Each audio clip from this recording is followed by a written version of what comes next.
उत्तर प्रदेश में संविदा और आउटसोर्सिंग के कर्मचारियों की स्थितियां बिल्कुल ही बिगड़ती हुई चली जा रही हैं, लेकिन फिर भी सरकार की तरफ से इन सारी चीजों को लेकर कोई कदम नहीं उठाए जा रहे हैं। तमाम संगठन बार बार शासन प्रशासन से गुहार लगा रहे हैं और ये उम्मीद लगाए बैठे हुए हैं कि एक न एक दिन मुख्यमंत्री योगी आदित्यनाथ उनकी समस्याओं का हल जरूर करेंगे। और सरकार की तरफ से तमाम बातें भी कही गई, इसमें निगम बनाने की, नियमावली बनाने की भी बात कही गई, लेकिन ये बातें कागजों तक सीमित रह गई, अखबार में सुर्खियां बटोरती रह गई, न कि धरातल पर लागू हुई है, जिस वजह से कर्मियों के बीच में काफी ज्यादा नाराजगी देखने को मिल रही है। फिलहाल आपको बता दें कि उत्तर प्रदेश में स्कीम वर्कर्स जो है उनकी स्थिति काफी ज्यादा दयनीय हो चुकी है। अल्प मानदेय है वो भी समय से नहीं आता, जिस वजह से उन्हें दैनिक जीवन जीने में भी काफी सारी समस्याओं का सामना करना पड़ रहा है। लेकिन इस बीच में सरकार की तरफ से कोई कदम नहीं उठाया जा रहा है। 2024 लोकसभा चुनाव के दौरान भी सरकार को एक छोटा सा झटका इन संविदा आउटसोर्सिंग कर्मचारियों के द्वारा दिया गया था, लेकिन इसके बाद भी सरकार कोई कदम उठाने को तैयार नहीं है। 2027 में विधानसभा चुनाव है। उत्तर प्रदेश में इस वक्त पर डबल इंजन की सरकार है, लेकिन फिर भी कर्मचारी बिल्कुल भी खुश नजर नहीं आ रहे और कर्मचारियों का साफ तौर पे यही कहना है कि अगर अब उनकी समस्याओं का हल नहीं होता है तो 2027 का विधानसभा चुनाव इस सरकार के ऊपर काफी ज्यादा भारी पड़ने वाला है। फिलहाल स्कीम वर्कर्स के इस वक्त पे क्या स्थिति है, वो आगे की क्या कुछ रणनीति बना रहे हैं, इस विषय में जानकारी देते हुए प्रदेश अध्यक्ष विजय विद्रोही ने क्या कुछ कहा, आप भी सुनिए।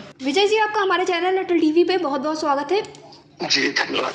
विजय जी, जिस तरह से देखने को मिल रहा है कि इस वक्त पर जो स्कीम वर्कर्स हैं उनको काफी सारी समस्याओं का सामना करना पड़ रहा है, लगातार वो अपनी मांगों को लेकर, अपनी समस्याओं को लेकर शासन प्रशासन से गुहार लगा रहे हैं, लेकिन इस बीच में फिर भी सरकार की तरफ से उनके ऊपर कुछ ध्यान नहीं दिया जा रहा है। तमाम संगठन है जो उनकी आवाज को उठाते हुए नजर आते हैं, तो आपका क्या मानना है कि आखिर स्कीम वर्कर्स के साथ इतना ज्यादा दुराहा व्यवहार क्यों किया जा रहा है?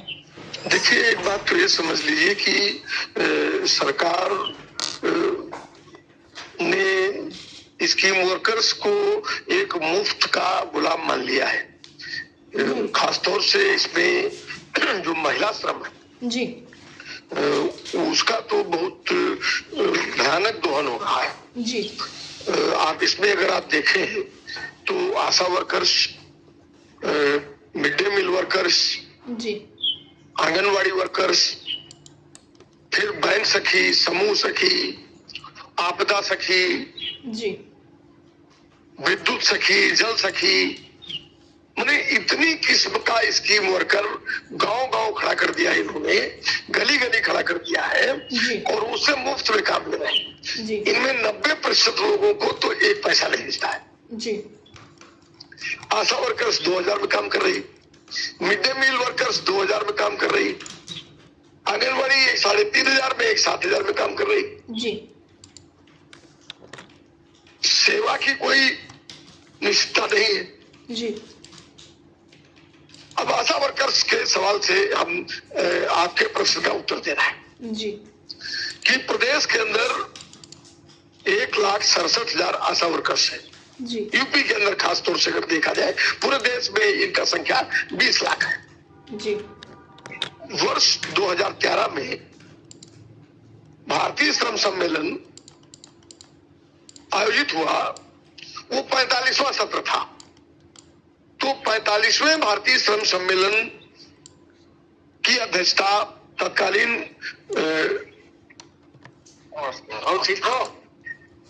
श्रम मंत्री और वर्तमान कांग्रेस के राष्ट्रीय अध्यक्ष मल्लिकार्जुन खड़गे ने की। मनमोहन सिंह ने उस श्रम सम्मेलन का उद्घाटन किया। उस श्रम सम्मेलन ने अपनी फाइंडिंग्स में कहा, अपनी सिफारिशों में कहा कि आशा, मिड डे मील और आंगनवाड़ी वर्कर्स को वॉलेंटियर मानना बंद कर दिया जाए और इन्हें श्रमिक का दर्जा देकर के न्यूनतम वेतन की गारंटी की जाए जी। ये इनको मातृत्व अवकाश दिया जाए जी। इनको ईपीएफ यानी कर्मचारी भविष्य निधि का सदस्य बनाया जाए, इनको ग्रेजुटी और पेंशन की सुविधा उपलब्ध कराई जाए जी। ये 2013 की सिफारिश है। फिर अगला आ गया मोदी रिजीम, 15 में फिर भारतीय श्रम सम्मेलन हुआ जी। और उस 15 के भारतीय श्रम सम्मेलन में मोदी जी ने उसका उद्घाटन किया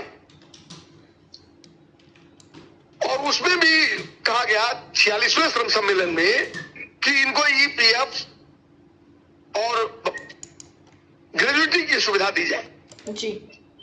मैंने वो जो 13वीं सिफारिशें थी उनको खारिज नहीं किया उन्होंने, लेकिन उसमें 2 चीजों पर बल दिया उन्होंने। जी। अब आप समझिए 15। अभी एडीआर की एक रिपोर्ट है कि उसमें अभी तक कोई कार्रवाई नहीं हुई जी। 2019 में पार्लियामेंट में एक सवाल के उत्तर में तत्कालीन स्वास्थ्य मंत्री ने बताया था कि एक कमेटी बनाई गई है, उस कमेटी की रिपोर्ट का इंतजार हो रहा है। 19 से हम 25 में बात कर रहे हैं, उस कमेटी की रिपोर्ट नहीं आई जो उन सिफारिशों के एक हिस्से को लागू करने के लिए भी सरकार को आगे बढ़ा सके। मैंने सरकार की कोई मंशा नहीं जी। राज्य बजट की स्थिति यह है कि केरला में राज्य सरकार अपने हिस्से से 10,000 देती है जी। इसमें दो हिस्से हैं, एक केंद्रांश है, एक राज्यांश। ये योजना राज्य और एनएचएम जो है राष्ट्रीय स्वास्थ्य मिशन, ये केंद्र और राज्य के साझे खेल से चलता है जी। तो कर्नाटका में 10,000 मिलता है, राज्यांश है। तेलंगाना में 8,000 राज्यांश है। ये बगल में उत्तराखंड है, 6,000 राज्यांश है। उत्तर प्रदेश में राज्यांश 1,500 है जी। और उत्तर प्रदेश में आप देख भी रहे कि राम राज्य भी है जी। आश्चर्यजनक बात यह है कि मैं एक बहुत राज की बात बताऊं कि इनको जो 2,000 रुपए मिलता है, उस 2,000 का वाउचर जमा करके उस 2,000 का भुगतान करने के लिए 500 रुपए महीने इनसे घूस ली जाती है जी। और ये रकम साल भर में 1,000 करोड़ के आसपास पहुंच जाती है। मैंने 1,000 करोड़ रुपया ये 2,000 पाने वाली महिलाओं से, कामगारों से, आशा वर्कर से घूस लेकर के, और ये 1.5 लाख रुपया तनख्वाह पाने वाले लोग अपने घर चलाते जी। 1,50,000 करोड़ रुपया 2017 से लेकर के 2023 तक इनके जो प्रोत्साहन राशियां हैं उसमें घोटाला कर दिया गया जी।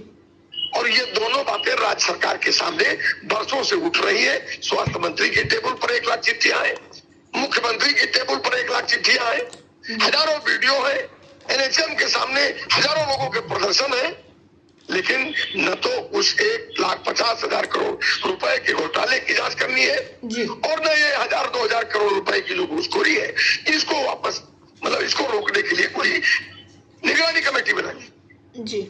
चलिए, अभी वो कह रहे हैं, अभी कुंभ के दौरान फरवरी के महीने में 10 फरवरी को प्रदेश के स्वास्थ्य मंत्री के निजी सचिव और स्वास्थ्य सचिव के साथ एक बातचीत हुई। उस बातचीत में उन्होंने कहा कि 2024 को 2 फरवरी को समझौता हुआ था जिसमें 18,000 करोड़ रुपया उसी 1.5 लाख करोड़ से वापस करने का इन्होंने कमिटमेंट किया था जी। उन्होंने कहा बजट में व्यवस्था कर दी गई है, बजट के बाद तुरंत उसका भुगतान कर दिया जाएगा जी। ये भी 10 फरवरी का बातचीत का मैं मिनट बता रहा हूं। और 10 फरवरी के उस मिनट के बाद जब 1 मार्च को बजट आता है तो उस बजट में आशा वर्कर्स के लिए कोई प्रावधान नहीं है। वो जिस हालत में काम कर रही थी उसी हालत में काम करेगी। उनका भर्ती 8 काम के लिए हुआ था, इस समय उनसे 54 काम लिया जाता है। 54 काम में 4 काम का वाउचर है, बाकी 50 काम उनसे फ्री में लिया जाता है। और अगर कोई भुगतान होता भी है तो उसका घालमेल हो जाता है जी। सरकार कुछ सुनने को तैयार नहीं है। तो एक तो यह है कि 45वें श्रम सम्मेलन का जो सिफारिश है उससे सरकार पीछे हट गई, उसको लागू नहीं करना चाहती है, इनको कुछ देना नहीं चाहती है जी। और इनसे मुफ्त में काम लेना चाहती है। ये एक तो ये है। अभी परसों एक नया खेल इसके अंदर शुरू हुआ। मानवाधिकार आयोग ने एक सम्मेलन को संबोधित करते हुए उसके चेयरमैन ने कहा कि इसके अंदर प्राइवेट पार्टनरशिप यानी निजी भागीदारी को हिस्सेदारी दी जानी चाहिए जी।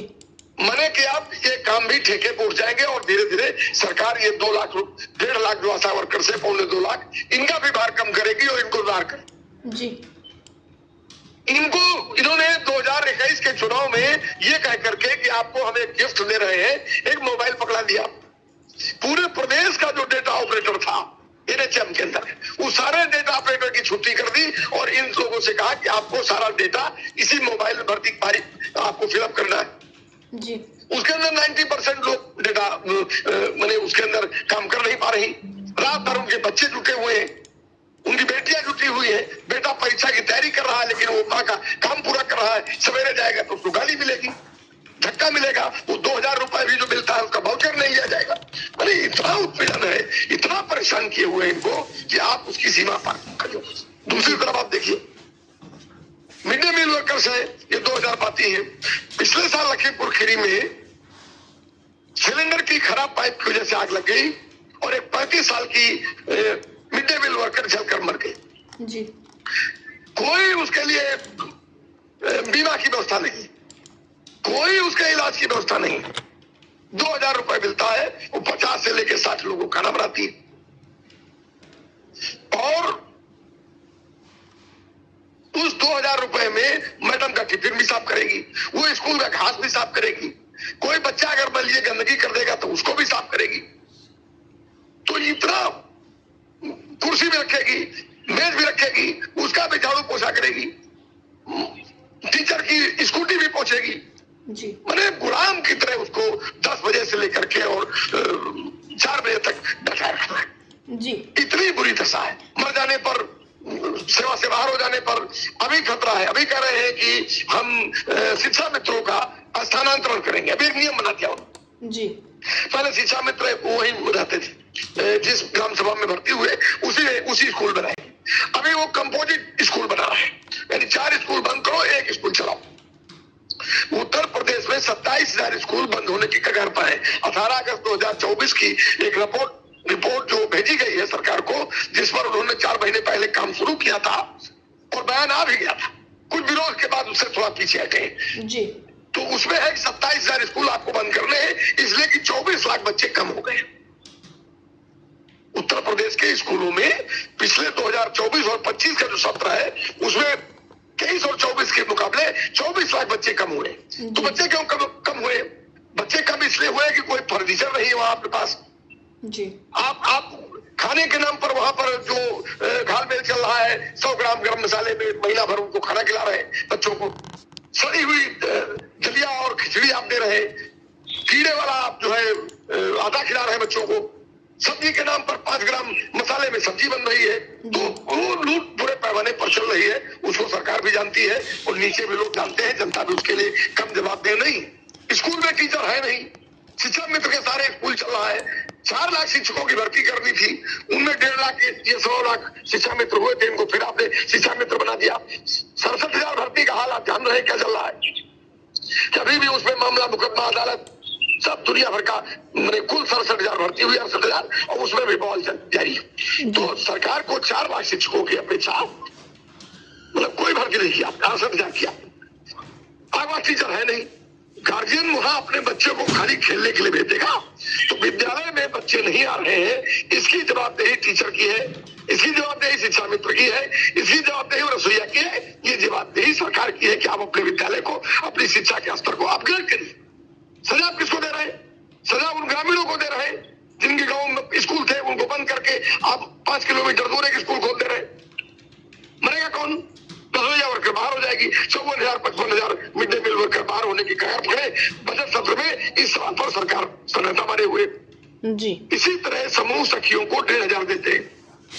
अब आप आश्चर्य करिएगा कि उनसे लखपति दीदी का सर्वे कराया आपने, वो गांव घूम रही है, कोई भत्ता नहीं है। मोबाइल में डेटा अपलोड हो रहा है गांव के गरीबों का, 0 से 5, 5 से 10, 15, 25, जमीन किसके पास कितनी है, घर कितना है, मकान कच्चा है कि पक्का है, ये सारा डेटा जो आशा वर्कर कर रही, जो आंगनवाड़ी कर रही, यही समूह सखिया कर रही। अब मोदी जी की जो लखपति दीदी है, उनका डेटा लोड करने के लिए उनको अपना मोबाइल 350 में खुद रिचार्ज कराना है। वो 25 किलोमीटर का दायरा उनको रेडियस है, वो एक समूह की सखी को 25 वर्ग किलोमीटर के रेडियस में खुद घूमना है, रुपया कुल 1,500 है। तो बहुत खराब स्थिति है स्कीम वर्कर्स की। और इसमें आपदा सखी है, उनको 1 रुपया नहीं मिलता है, उनका जान चला जाए, उनका मेले में ड्यूटी लगाते हैं, उनका आग लगेगी वहां जाना पड़ेगा, बाढ़ आएगी वहां जाना पड़ेगा, 1 रुपया नहीं मिलता है। जल सखी को 1 रुपया नहीं मिलता है। आपदा सखियों का भी एक सवाल आया इसी रायबरेली जिले में, यौन शोषण का सवाल था। आप जेंडर सेल नहीं बनाते। सुप्रीम कोर्ट में विशाखा केस में कहा गया राजस्थान के कि हर जगह जहां महिलाएं काम कर रही हैं वहां gender sensitization committee against sexual harassment बनाइए। न आशा में कमेटी है, न सखियों में है, न मिड डे मील में है, न एनएम में है, बड़े कहीं भी महिला कामगार है तो जेंडर सेंसिटाइजेशन कमेटी नहीं बनाए और उत्पीड़न हो रहा है। तो बहुत खराब स्थिति है स्कीम वर्कर्स की और नीचे से बहुत कुलबुलाहट है। आशाएं तो मान लीजिए एक लेवल तक लौट रही है, आंगनबाड़ी भी एक लेवल तक लौट रही है, लेकिन बाकी दूसरे प्रदेशों में तो कुछ दिख रहा है। ये जो दूसरे तरह के जो स्कीम वर्कर्स हैं, इनके संघर्ष, फिर ये आप देखिए तो ये जैसे आपके अनुदेशक है, शिक्षा मित्र है, ये भी स्कीम का ही हिस्सा। तो ये सारी लड़ाइयां चल रही हैं और रोजगार सेवक है, ये भी, इनका भी क्या हाल है आप देख ही रहे। सरकार रोज बात करती है, आज ये करेंगे, कल आपके लिए नई घोषणा करेंगे, तो इनके संगठन भी बहुत ईमानदार है नहीं है। अब इस तरह फिर कभी बात होगी तो कुल मिला के सरकार और सरकार पोषित संगठन, ये दोनों मिलकर के इनको गुलामी की एक ऐसी अंधेरी कोठरी में ले जाके खड़ा कर दिए हैं जहां सिर्फ इनको मर जाना है, भूखे मर जाना है, इनके बच्चों को तबाह हो जाना है, शिक्षा के बिना मर जाना है, रोटी के बिना मर जाना है। यही स्कीम वर्कर्स की नियत और भाग्य आज की तारीख में है। इसको ये बदल सकते हैं तो लड़के ही बदल सकते हैं। जी, विजय जी, एयरटेल टीवी से जुड़ने के लिए धन्यवाद। जी जी।